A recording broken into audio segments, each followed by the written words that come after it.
Bienvenue à Paysage d'affaires, le balado de la Société d'aide au développement de la collectivité de la région de Quaticook. On peut se dire SADC entre nous. Je m'appelle Virginie Paul, je suis agente de communication à la SADC. Dans ce balado, on fait des rencontres inspirantes. Je vous fais visiter les paysages d'affaires de la région de Quaticook et les différents portraits de la communauté d'affaires qui habite notre territoire. Cette saison, on parle d'économie sociale.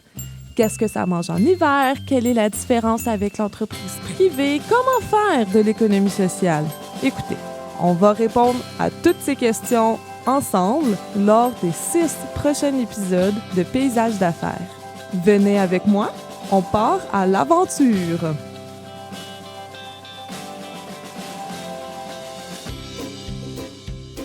Aujourd'hui, je suis accompagnée d'Annie Lévesque de la CUMA. Bonjour Annie. Bonjour. Ça va bien?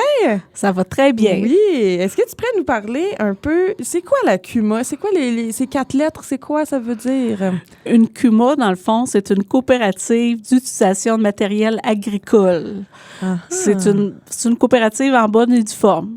Coop, juste comme on l'aime. Super. Ouais. Et vous, Annie, c'est quoi votre poste au sein de la coop? Moi, dans le fond, je suis secrétaire trésorière de la CUMA. Fait que c'est ça. Enfin, je m'occupe autant de la gestion là, que du secrétariat. Super. Il doit y avoir beaucoup de pain sur la planche parce que vous êtes aussi productrice agricole à l'extérieur de votre implication avec la CUMA. Est-ce que je me trompe? Oui, c'est ça. Moi, je suis propriétaire d'une ferme ici à Quaticook, une ferme en production laitière. Yes. Fait que c'est la ferme Juard pour ceux qui si jamais qui ça vous connaissent. dit quelque chose, là. Et justement, comment êtes-vous arrivé à graviter autour de la CUMA? Ben justement, parce que je suis propriétaire de la ferme, dans le temps, c'est en 1995, on cherchait une ensacheuse. C'est un hack bag. Okay. C'est qu'on voulait, dans le fond, cet équipement-là là, pour garder l'ensilage, là, pour faire de l'ensilage. Sauf que on cherchait un moyen, on était 6 producteurs intéressés, 7 producteurs avec nous, puis on cherchait un moyen de se regrouper. Puis c'est là qu'est venue la CUMA, que ça nous a été présenté, cette option-là. Fait que moi, dans le fond, on est membre fondateur avec la ferme. Puis j'ai tout de suite commencé à faire l'administration de la CUMA en 1995, puis je l'ai fait depuis ce temps-là. Wow! Et chapeau! D'ailleurs, j'étais en vie à ce moment. Je suis jeune, mais j'étais là. Oh, wow! Et je crois que la CUMA aussi, c'est pas juste... C'est un grand réseau à l'international aussi, hein? Ça se peut-tu? Les CUMA existent beaucoup en France. Dans le fond... ça a été importé de la France là, en premier lieu. Wow. Les premières CUMA au Québec. Il y a quand même une 60aine de CUMA au Québec qui existent, oui. Wow. C'est toutes des petites CUMA, mais il y en a une 60aine. Puis il y en a une en Ontario. Fait que c'est pour ça, pour ceux qui veulent savoir c'est quoi les CUMA, il y a l'Association des CUMA du Canada. Il y a un site web qui existe qu'on peut aller voir. Wow! Dis-moi pour la CUMA, ou du moins c'est celle, la vôtre, c'est quoi la mission? On a une mission. Ouais. On l'a déterminée. Yes! Fait que dans le fond, c'est d'acquérir collectivement de la machinerie utile à la production agricole des membres pour appuyer la productivité de leur entreprise. Puis la CUMA a pour objectif de gérer ses ressources de façon optimale afin de faciliter le partage de la machinerie entre ses membres. Fait que concrètement, là, c'est qu'elle permet de réduire les coûts d'achat d'entretien des équipements agricoles. Les dépenses sont réparties entre les membres, mais selon le volume d'utilisation. J'imagine que les CUMA participent à la modernisation et à la vitalité du secteur agricole par leur modèle. Oui, c'est certain. Bien, la CUMA, dans le fond, elle facilite l'accès à des équipements plus modernes puis performants que si un producteur seul peut pas se permettre, dans le fond, là. Tu sais, des tracteurs comme des tracteurs, des moissonneuses-batteuses, des semoirs, ça coûte très cher. C'est ça, c'est pas donné, hein? Non, c'est vraiment pas donné. Le fait de se mettre en commun, les agriculteurs peuvent utiliser du matériel plus récent.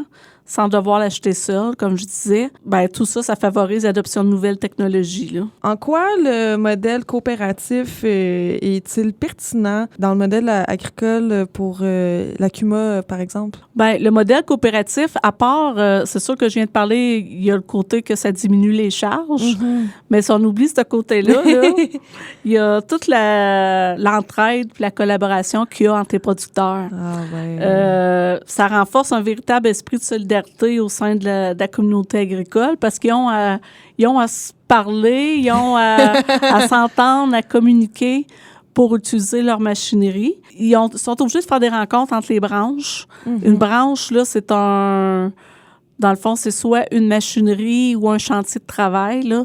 C'est qu'il y a plusieurs branches dans l'ACUMA. Ils sont obligés de se rencontrer régulièrement, puis sont obligés d'échanger, de s'entraider. Ils n'ont pas le choix. Puis aussi, qu'est-ce qui est particulier de la coopérative? C'est une coopérative en bonne et due forme, comme j'ai dit tantôt. Donc, il y a une assemblée générale. Fait que l'assemblée générale, c'est un autre moyen que les producteurs ont de se rencontrer, puis ils racontent leur expérience l'année passée, puis tout ça. Fait que c'est ça. C'est un bon moyen d'échange entre eux autres. C'est un beau travail d'équipe. J'imagine des fois, en tant que producteur agricole, pas que tu es seul, mais ça doit être intéressant de pouvoir partager un peu de solidarité entre producteurs qui connaissent une même réalité et qui, justement, partagent une même machine. Oui, je pense que c'est ça. C'est un gros avantage de l'ACUMA. Donc, on disait que le réseau, que les CUMA sont dans un réseau. Et en quoi ce réseau apporte un levier de développement? Ben là, je vais parler au niveau économique cette fois-ci. Yes! Fait que l'ACUMA permet aux producteurs de réduire, c'est sûr, les coûts de machinerie grâce au partage de la machine. Fait que c'est sûr que elle offre aussi, comme j'ai dit tantôt, un accès à l'équipement plus performant. Puis au lieu d'assumer seul les investissements, ce qui serait trop lourd à quelqu'un tout seul, là, ils se partagent la machinerie. Puis son modèle repose aussi sur une gestion rigoureuse et transparente des finances. Dans le fond, l'ACUMA, son objectif, c'est pas de faire des profits. Tout est retourné à ses membres. Fait que c'est pour ça que ça coûte vraiment pas cher partager la machinerie. Puis c'est sûr, bien entendu, qu'en soutenant ici ses membres, l'ACUMA contribue directement à la pérennité des entreprises agricoles. Complètement. Et tu as glissé un petit mot sur votre modèle. Pourrais-tu m'en développer un peu plus au sujet du modèle d'affaires de l'ACUMA, puis glisser un petit mot aussi sur la viabilité de ces derniers? L'ACUMA de l'Estrie, c'est pas toutes les CUMA qui fonctionnent comme ça. Comme j'ai dit tantôt, nous autres, on retourne tout aux membres. Fait que le revenu moins dépenses à la fin de l'année, c'est égal à 0. Wow! Si le producteur, il paye trop, on va lui retourner. Puis s'il paye pas assez, on va charger. Fait que l'ACUMA, c'est ça. On a ça à comptabiliser. Puis c'est un modèle de mutualisation qui permet aux producteurs d'accéder à des équipements souvent inabordables, comme j'ai dit tantôt, pour une seule ferme. Puis la viabilité est là parce qu'ACUMA, elle va charger aux membres ce que ça lui coûte. Fait que, puis tant que les membres payent, il n'y a pas de problème. Fait que c'est la viabilité. Il n'y a pas... l'ACUMA ne peut pas faire de pertes là, à cause de ça. Puis aussi, elle a des règles claires. On va en parler peut-être à un moment donné, mais... j'imagine que c'est pour l'utilisation puis le partage équitable des machineries, j'imagine? Oui, c'est ça. Fait qu'il y a un contrat. Les producteurs doivent signer un contrat d'engagement. Ah, OK. Mais justement, on peut en parler un peu plus. Là, c'est un certain droit d'utilisation, j'imagine. Vous devez avoir un certain fonctionnement interne. Le droit d'utilisation fait partie du contrat d'engagement. Ah. C'est une des règles. C'est que l'ACUMA, elle ne peut pas financer à 100% ses machineries parce qu'elle n'a pas assez de valeur. Fait que pour pallier à ça, qu'est-ce qu'ils ont trouvé comme solution? C'est d'utiliser un droit d'utilisation. Le droit d'utilisation, dans le fond, c'est une quote-part de 20% que le producteur doit débourser. Donc, pour une machinerie de 100 000, les producteurs doivent débourser 20 000.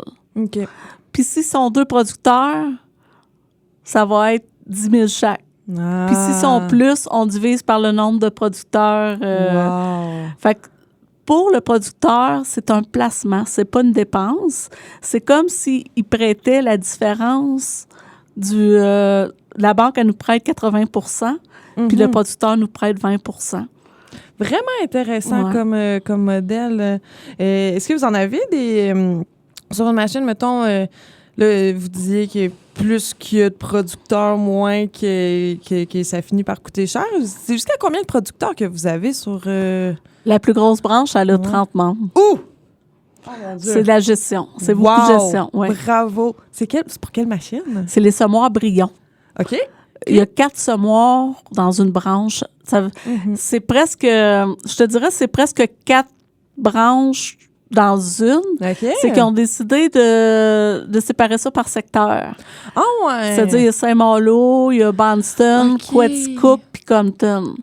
Puis les semoirs voyagent, ils vont privilégier un secteur, puis si le secteur il a fini, le semoir peut aller dans un autre secteur. Oh wow, c'est donc bien formidable, ça doit nécessiter tellement de logistique. C'est plus de logistique, il y a des avantages puis des inconvénients à une grosse branche. Ouais. Et là on parle justement là d'appliquer à cette branche-ci que ça va selon le territoire, mais des fois est-ce que on le sait bien là, qu'il y a des changements climatiques, que des fois pour la réalité agricole là, c'est peut être tout autre selon Mère Nature et comment faites-vous pour dealer avec ça lorsque si avenant un tel veut avoir la machine une journée mais là il pleut, il peut pas utiliser la machine, qu'est-ce que vous faites?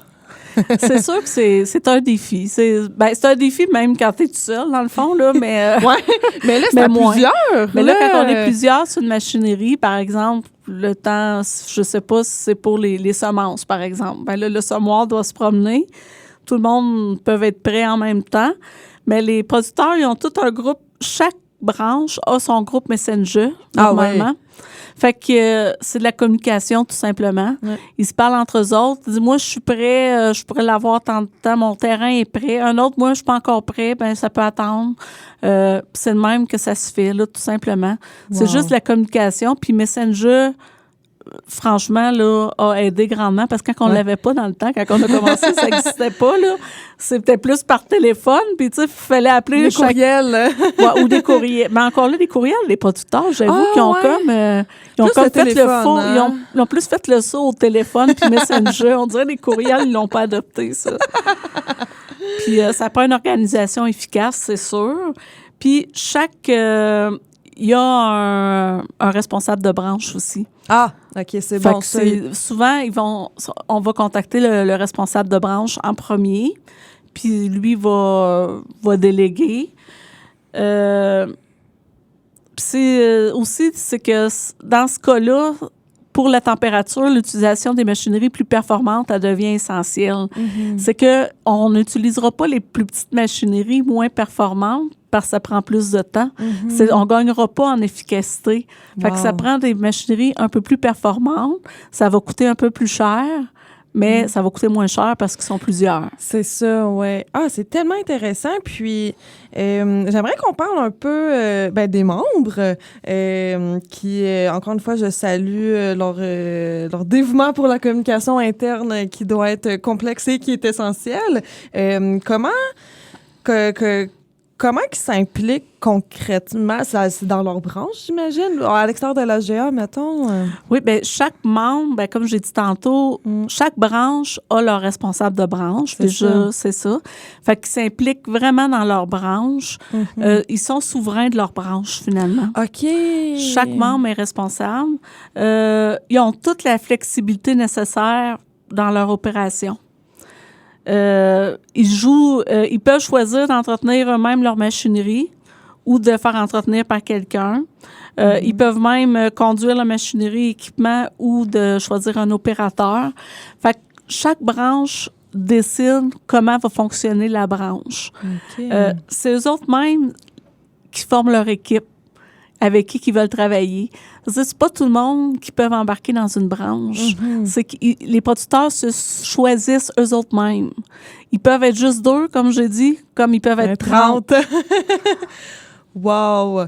Puis, en quoi, comment cette gestion-là, qui est à la fois collective et très autonome au final là, par branche, ça va façonner la culture organisationnelle au sein de l'ACUMA, puis j'imagine que ça doit avoir un impact sur la relation entre l'ACUMA et ses membres aussi. Les réunions entre les branches sont sollicitées, c'est sûr, pour qu'ils puissent... dans le fond, ça va aider à partir leur saison. Nous, souvent, on fait ça avant l'Assemblée générale. OK. C'est qu'on fait l'Assemblée générale, mais avant l'Assemblée, il y a des petites réunions, il y a toutes les petites cellules qui se réunissent pour se rencontrer. Puis ça permet aux producteurs de réseauter puis de bavarder de leurs projets, c'est sûr. Certainement, parce qu'il doit y avoir une couple de placoteux là-dedans aussi. Oui.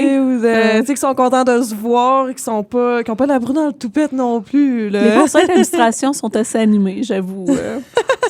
Il y a, je dirais que moitié de bavardage, moitié nécessaire. Puis...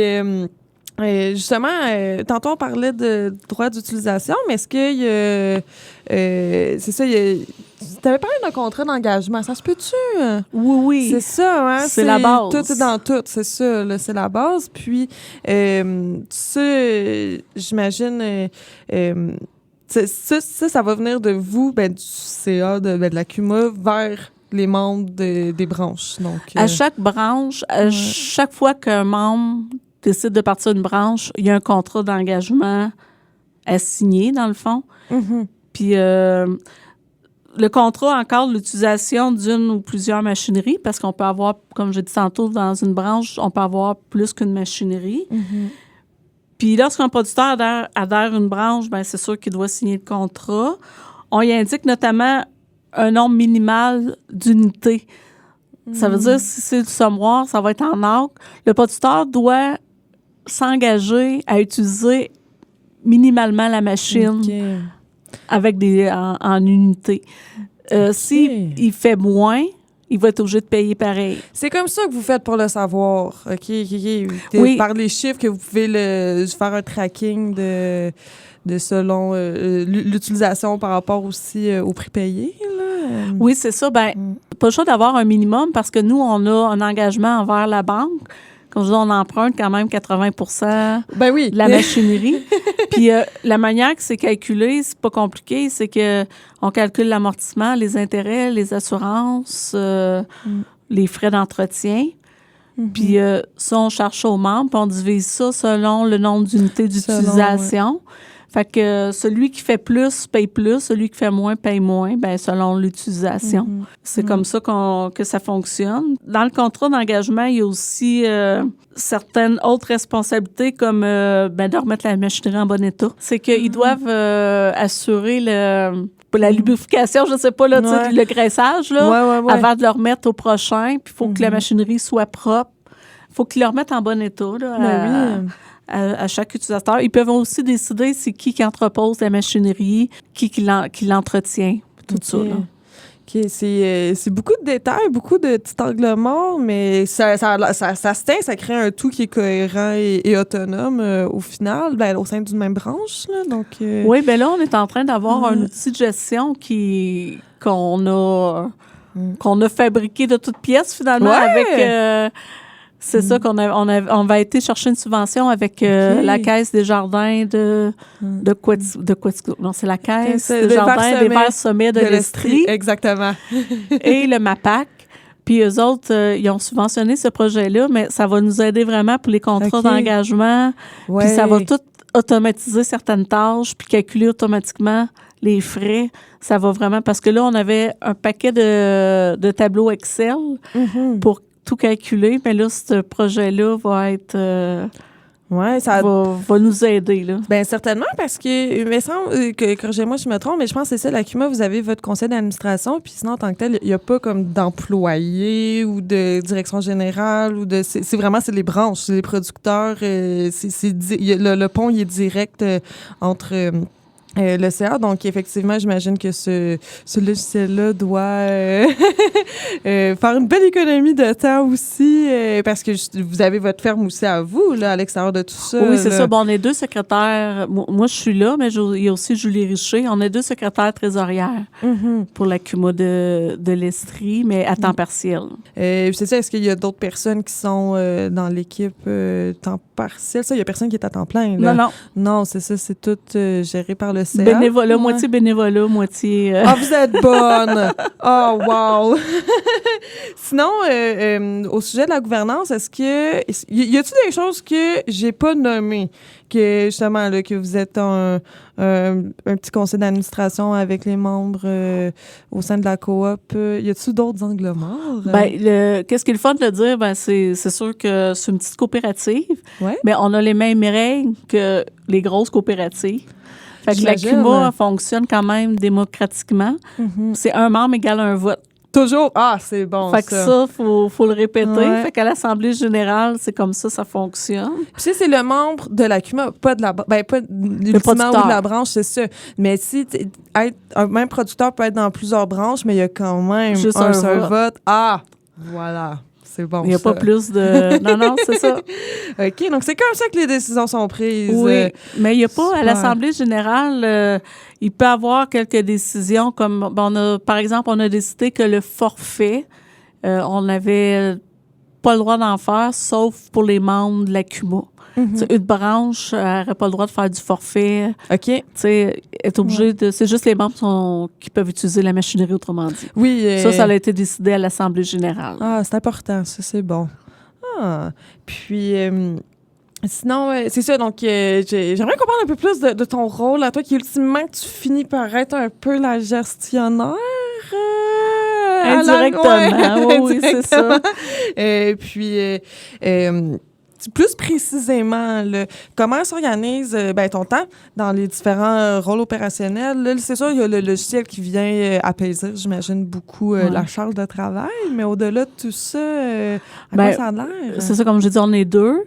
Moi, je m'occupe surtout de la gestion, puis la gestion des calculs, par exemple. OK. Tandis que Julie, qui est elle aussi productrice agricole, la même chose que moi, que c'est une ferme qui est membre de la CUMA. OK. Elle va faire la comptabilité. Ah, Puis moi, je vais m'occuper aussi des procès-verbaux, puis tout ce qui est la logistique des conseils d'administration, puis de l'Assemblée générale. Comme je dis, on est confronté à des défis quand même opérationnels, là, parce que faut calculer tous les bénéfices, comme on a dit, sont retournés aux membres au prorata d'utilisation. Fait que c'est des calculs. Il y a beaucoup de calculs. Ben oui. Puis le droit d'utilisation, le 20 que les membres payent, on le rembourse annuellement aussi.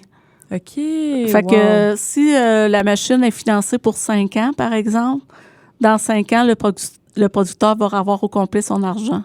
C'est formidable. Puis j'imagine que les producteurs aussi, ils doivent faire double vérification pour être sûr qu'ils ont tout leur montant, nanana. Donc c'est surtout les comptables qui nous demandent un relevé. Ils veulent avoir le relevé des droits d'utilisation pour savoir c'est quoi le solde. C'est un beau travail de moine, j'imagine, étant donné que c'est comme pas un casse-tête, là, mais ça fait une mosaïque de plusieurs... De plusieurs on avait une mosaïque de tableau Excel, mettons. Ouais, hein? Ouais. C'est bon, ça. Puis, mais là, attends un peu. Là, vous avez dit que vous étiez à temps partiel, un peu bénévole, un peu... Ouais. Hein? Mais là, qu'est-ce qui vous motive à être encore là depuis... ça fait quoi? Ça fait une trentaine d'années, là? Oui, je pense que c'est... Bravo! Ouais. Je pense que c'est... Justement, la complexité. J'aime les chiffres. Ah, j'aime travailler dans les chiffres. Fait que c'est ça, j'aime. J'aime les producteurs aussi. Ben oui. Oui, parce que tout repose sur l'humain dans ce contexte-là. Là, oui. J'aime travailler avec les producteurs. Ah. C'est gros, ça. Puis, qu'est-ce qui me motivait? Là aussi, il y a le projet, comme je vous ai dit, là, le projet de transformation numérique. Je veux que ça soit comme un leg de ma part, là, tu sais. Fait que c'est en cours de route, c'est pas finalisé, mais on travaille là-dessus, là. Est-ce que vous êtes dans des branches pour utiliser certaines machineries pour votre propre ferme aussi? Oh oui, on a environ 11 branches qu'on Wow. utilise, oui. Non, puis Julie Richer, eux autres encore, Julie Richer, c'est la ferme Malaco à Magog. OK. Eux autres sont vraiment des gros utilisateurs. Ouais. Là. Oui, oui. Oh, wow. Donc, vous devez sûrement avoir certains producteurs comme qui sont là pour une machine, comme vous en avez un autre, et juste d'autres qui doivent être là sur toutes les machines ou En plein ça. presque, là, Ça des ressemble grands à ça. fans. Il y en a qui sont juste sur une machine, puis d'autres sont dans All beaucoup de branches. Ouais. partout. Oh, wow. Merci beaucoup, Annie. Écoute, avant de terminer cette entrevue, l'équipe et moi, on a préparé des petites questions surprises.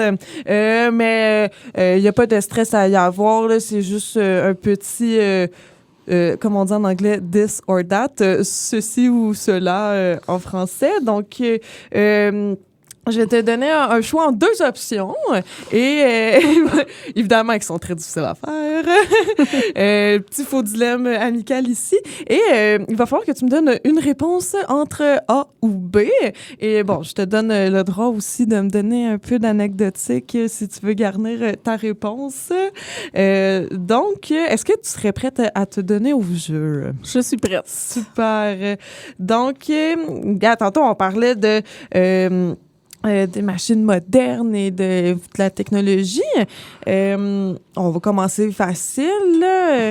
Je sais qu'il y a un drone à Quaticook avec la MRC. Vous autres, est-ce que vous en avez, drone? Ou Pas dans Cuma. Pas dans Cuma. Ah, ça serait quelque chose qui vous intéresserait? Ça pourrait. Ça pourrait. C'est des producteurs qu'il faut qu'ils fassent la demande, oui. Parce que moi, je me disais, drone ou tracteur ou les machineries aériennes ou plus high-tech ou plus traditionnelles. Est-ce que vous aurez un choix à faire entre les deux? High-tech. Oh yes! Ouais. Ah, j'aime ça, j'aime ça. Est-ce que... prochaine question. Donc, améliorer les services de la CUMA ou bonifier le membership de la coopérative? Qu'est-ce que vous préférez entre les deux? Bonifier le membership, parce que je pense que les services, on l'améliore, on va l'améliorer avec notre outil de gestion. C'était ça que je me disais. Super. Donc, lequel, entre les 2 éléments suivants, préférez-vous devoir intervenir? Mettons que vous devez intervenir au sein d'une branche. Là, j'imagine que ça doit arriver des fois.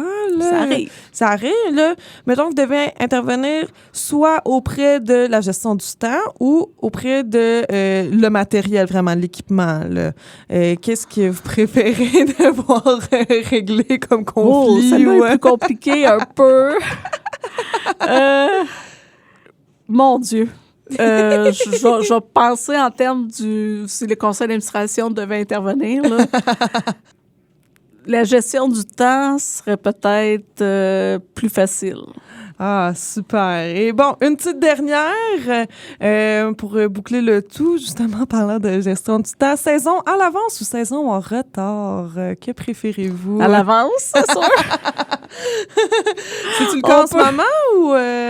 Non. Non, hein? Non, la pluie est en train de... Oui, d'ailleurs, au moment même de l'enregistrement, il pleut. Je sais pas au moment de la diffusion s'il fera beau ou pas, mais je vous le souhaite énormément. Du beau temps, une très belle saison cette année. Merci beaucoup, Annie. Merci. Merci. Merci d'avoir été avec nous pour cet épisode inspirant de Paysages d'affaires. Pour réécouter les balados ou pour poursuivre la discussion ensemble, trouvez-nous au sadcquaticook.ca et sur les réseaux sociaux. À bientôt!